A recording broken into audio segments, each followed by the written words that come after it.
स्वर्गीय लोकों में अहंकार के क्षण के कारण एक विनाशकारी श्राप मिला। महान ऋषि दुर्वासा, जो अपने क्रोध के लिए जाने जाते थे, ने देवताओं को श्राप दे दिया, जिससे उनकी शक्ति और महिमा छिन गई। कमजोर और पराजित होकर देवताओं ने अपनी शक्ति को क्षीण होते देखा। अंधकार और भी प्रबल होता गया और स्वर्ग से आशा लुप्त होने लगी।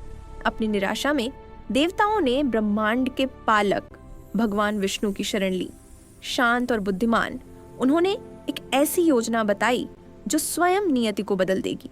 अपनी खोई हुई शक्ति को पुनः प्राप्त करने के लिए देवताओं को ब्रह्मांडीय सागर का मंथन करना होगा, लेकिन वे यह अकेले नहीं कर सकते थे।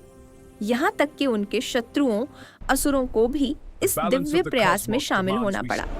विशाल मंदार पर्वत मंथन की मथनी बना, शक्ति का प्रतीक, फिर भी आगे आने वाले कार्य के लिए अत्यंत भारी।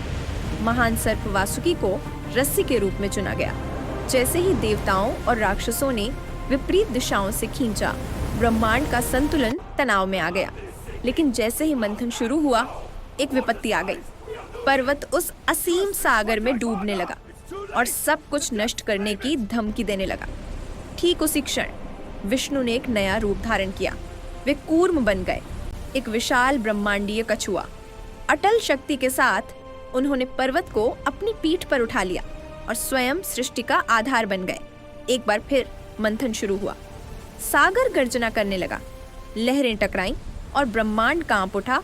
जैसे ही देवताओं और राक्षसों ने एक ब्रह्मांडीय संघर्ष में मिलकर कार्य किया, सागर की गहराइयों से अद्भुत चीजें ऊपर उठने लगी। दिव्य रत्न, स्वर्गीय जीव और स्वयं देवी लक्ष्मी प्रकट हुई, जो अपने साथ सौंदर्य, धन और आशा लाईं। और फिर वह प्रकट हुआ अमृत, अमृत का रस, स्वयं मृत्यु पर विजय पाने की शक्ति। अमृत को गलत हाथों में पड़ने से बचाने के लिए विष्णु ने मोहिनी का मनमोहक रूप धारण किया। दिव्य आकर्षण और बुद्धिमत्ता के साथ अमृत देवताओं को प्रदान कर दिया गया। शक्ति पुनः प्राप्त कर देवता फिर से उठ खड़े हुए, तेजस्वी और विजयी। ब्रह्मांड में संतुलन लौट आया और प्रकाश ने अंधकार पर विजय प्राप्त की। इन सब के नीचे अदृश्य फिर भी शाश्वत कूर्म विद्यमान रहे।